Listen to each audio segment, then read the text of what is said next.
भाई ये क्या हो गया? अभी तक जो नहीं हुआ था वो हो गया। इराक से भारत के 2 टैंकर, सुपर टैंकर, बड़े वाले टैंकर तेल खरीद के भारत ला रहे थे। रास्ते में ईरानियन नेवी ने दोनों टैंकरों को वार्न किया और दोनों टैंकर पर हमला कर दिया, गोलियां चला दी। और खबर यह है कि तीसरा टैंकर भी था, लेकिन वो भारत का नहीं था। उस पर हमला बड़ा किया, उसके टैंकर पर कुछ चीजें बड़ी टकराई हैं। अभी लाइव अपडेट दे रहा हूं, इसलिए तीसरे की ज्यादा जानकारी नहीं है। तीसरे टैंकर की जानकारी यह है कि वो भारत का नहीं था और उस पर हमला बड़ा हुआ है। 2 इंडियन सुपर टैंकर पर रिपोर्ट ये देखिए, ये समुद्र देखिए, जग अर्नब और दूसरा था सनमर हेराल्ड। भाई इन पर हमला कर दिया, फिर ये वापस मुड़े।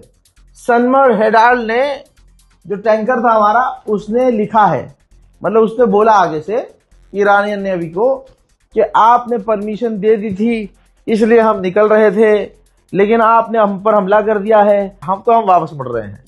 हजरात, ये परमिशन देने की बात है जो स्ट्रेट ऑफ हॉर्मुज खोला है, ठीक है। स्ट्रेट ऑफ हॉर्मुज खोला था तो इन्होंने उसी को कोट किया सनमर्ड ने कि आपने स्ट्रेट ऑफ हॉर्मुज खोल दिया था, लेकिन अब आपने हम पर हमला कर दिया। शायद इनको पता नहीं था कि बीच में दोबारा से ईरान ने स्ट्रेट ऑफ हॉर्मुज बंद कर दिया है। बहरहाल भारत भड़क गया है। ये देखिए हजरात, ये देखिए तस्वीर, भारत ने ईरान के एम्बेसडर को समन किया था, काफी सख्त नाराजगी जताई है, सवाल किए हैं कि भाई क्यों हम पर हमला किया है, कई तरह के सवाल थे। बहरहाल मुझे उम्मीद है कि मोदी सरकार इतना दम तो रखती होगी कि ईरान पर हमला कर दे। मैं इतना मोदी पर भरोसा करता हूं कि मोदी जी बहुत जल्द सख्त बयान देंगे, बहुत तगड़ा बयान देंगे, जिससे दुनिया को पता चलेगा कि अमेरिका इजराइल कुछ नहीं है। असली अगर कोई है तो वो मोदी सरकार है जो ईरान को रोक सकती है। हज़रात, मैं आपको बता दूं कि हो ना हो, मेजर गौरव आर्या का यह वीडियो जिसमें वो इजराइल को अपना सगा भाई बता रहा है और इजराइल को कह रहा है कि लेबनान और गज्जा पर बमबारी करो, 50-50, 100-100 बमबारी करो, क्योंकि ईरान हैदराबाद काउंसलेट ने यह वीडियो रिट्वीट किया था। हालांकि इस हराम के पिल्ले ने दोबारा से काउंटर वीडियो बनाया और उसने जो भी आज तक ईरान को गाली बकी, ईरान के विदेश मंत्री को सुअर कहा और इस जंग में इसने बहुत सारी बातें ईरान को कही, उसकी जस्टिफिकेशन दी है। और भारत के तमाम जागरूक लोगों ने कमेंट सेक्शन उसकी औकात दिखाते हुए भरा है। मैं मोदी सरकार से निवेदन करता हूं कि ये जो जंग छोड़कर भाग गया था मेजर, लंगड़ी टांग का बहाना करके, मेरे दोस्तों, मोदी सरकार को अब मेजर गौरव आर्या को सबसे आगे भेजना चाहिए। टैंकर की नोक पर इसे बांधा जाए और वो टैंकर फिर ईरान के स्ट्रेट ऑफ हॉर्मुज से गुजारा जाए। तो जो भी चीज सामने से आए वो मेजर गौरव आर्या के समझ लो पिछवाड़े में घुसे सीधा कर। डोनाल्ड ट्रंप के पास है ही क्या? डोनाल्ड ट्रंप फिर सामने आया कि ईरान फिर से चालाकी दिखा रहा है, चालाक बन रहा है, उसने स्ट्रेट ऑफ हॉर्मुज बंद कर दिया है, वो प्रेशर बना रहा है। लेकिन हम प्रेशर में नहीं आएंगे। हमने ईरान की नेवी तबाह कर दी है, हमने ईरान के एयर स्पेस खराब कर दिए हैं, हमने ईरान के नेवी को मिटा दिया है, हमने ये कर दिया वो कर दिया, लेकिन गुलाबी पिल्ला, गुलाबी सुअर स्ट्रेट ऑफ हॉर्मुज को खुलवा नहीं पा रहा है। मजेदार बात यह है कि डोनाल्ड ट्रंप ने अपनी आखिरी बात में यह भी कहा कि ईरान से बातचीत अच्छी चल रही है। उधर अमेरिका ने कहा है कि हमने अब तक जब से बैरिकेडिंग की है 23 ईरानियन जहाजों को रोका है। जाहिर सी बात है 23 छोड़ो, अगर 5 भी रोका है तो ये उल्लंघन, क्योंकि जब ईरान ने स्ट्रेट ऑफ हॉर्मुज खोल दिया है तो अमेरिका को भी स्ट्रेट ऑफ हॉर्मुज की बैरिकेडिंग छोड़नी होगी। यही वजह है कि ईरान ने स्ट्रेट ऑफ हॉर्मुज बंद कर दिया। फ्रांसीसी मैगजीन ने छापा है कि अमेरिका ईरान के जाल में बुरी तरह से फंस चुका है। ईरान के सुप्रीम काउंसिल के द्वारा बड़ा बयान दिया गया कहा कि युद्ध के मैदान में हारने के बाद दुश्मनों ने खुद सीज फायर की बातचीत की गुजारिश शुरू की थी। बातचीत बिना रुके 21 घंटे तक चली, जिसमें ईरान ने अमेरिका पर गहरे अविश्वास के बावजूद अपनी जनता की मांगों को मजबूती से रखा। दुश्मन ने और नई नाजायज मांगे रखी, लेकिन ईरान ने साफ कह दिया कि वो अपने रुख से पीछे नहीं हटेगा। नए प्रस्ताव पेश किए गए हैं और ईरान अभी भी बिना किसी जवाब के उन पर विचार कर रहा है। समझौते यानी पीछे हटने की ढिलाई के नाम पर एक बार फिर समझौता स्वीकार नहीं किया जाएगा। हुर्मुज के लिए बोला गया है कि ईरान युद्ध की पूरी तरह से खत्म होने तक रास्ते पर अपना कंट्रोल रखेगा, निगरानी बनाए रखेगा। सभी जहाजों को पूरी जानकारी देनी होगी और ईरान के कानून के अनुसार ही क्रॉस करना होगा।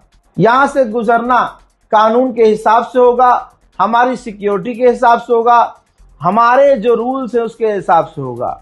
जो कोस्ट का शुल्क है वो फीस देकर ही निकलना होगा। किसी भी तरह की बाधा या नाकेबंदी की कोशिश को युद्ध विराम का उल्लंघन माना जाएगा। अगर दुश्मन ने और समुद्री हमले जारी रखे तो ईरान इस रास्ते को सीमित तौर पर खोलने के लिए भी रोक लगा देगा। यानी अगर ईरान की नेवी पर हमला हुआ तो कुछ समय के लिए, कुछ टाइम के लिए जो स्ट्रेट हॉर्मुज ईरान ने खोला है वो कुछ टाइम के लिए भी नहीं खोलेगा, परमानेंट स्ट्रेट हॉर्मुज बंद कर देगा।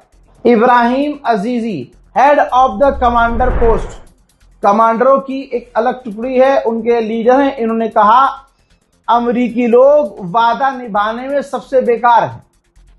हमने अमेरिका पर दबाव बनाया और जो उन्होंने किया उसका रिजल्ट ये रहा। जो भी उन्होंने गलत चीजें की और गलती बातें और खराब चीजें बोली, उसका नतीजा ये रहा कि हमने स्ट्रेट हॉर्मुज को दोबारा बंद कर दिया। आगे कमांडर ने यह भी कहा कि हमने मजबूर कर दिया अमेरिका की फौज को कि वो पर्शियन गल्फ छोड़कर भाग जाए। भाई कांड सुनिए, कांड जो हुआ है असल में, इजराइल ने हमला किया गाजा में तो हिजबुल्लाह ने भी पलट कर वार किया। अब हिजबुल्लाह के हमले में वहां इंटरनेशनल फौज तैनात थी लेबनान में, तो इंटरनेशनल फौज चपेट में आई और फ्रांस के एक व्यक्ति, यानी जो फ्रांस का एक फौजी था, वो मारा गया और उसके साथ 2 घायल हो गए। ये रहा इमैनुअल मैक्रोन का ट्वीट। इमैनुअल मैक्रोन आग बबूला हो गया, इसने हिजबुल्लाह के हमले की निंदा की और इमैनुअल मैक्रोन ने यूएन से मांग की, लेबनान से मांग की कि इस पर कार्रवाई की जाए। यूएन ने, ये देखिए, यूएन ने कंफर्म किया है कि हां, हिजबुल्लाह के हमले में एक फ्रांसीसी फौजी की मौत हुई है और 2 घायल हैं। तो आप समझ सकते हैं ये है बड़ा हमला। इमैनुअल मैक्रोन ने यही मांग की थी कि जिसने हमारे फौजी को मारा है उसे गिरफ्तार करें लेबनान। लेबनान के राष्ट्रपति ने कहा है कि जिसने भी उन्हें फ्रांसीसी फौज पर हमला करके फ्रांसीसी फौज को कत्ल किया है, नागरिक को कत्ल किया है, उसे सजा जरूर मिलेगी। इजराइल उधर अपनी जिद पर है, उसको तो करना ही है डील खराब। तो इजराइल ने कहा कि लिथानी रिवर के आसपास तक, लेबनान के अंदर घुसकर जहां तक हमने येलो लाइन बनाई है वहां तक हमारा कब्जा रहेगा, लेबनान के लोग उस जगह पर वापस ना आए। तो आप समझ सकते हैं कि मामला भैया बिल्कुल ही चौपट हो चुका है।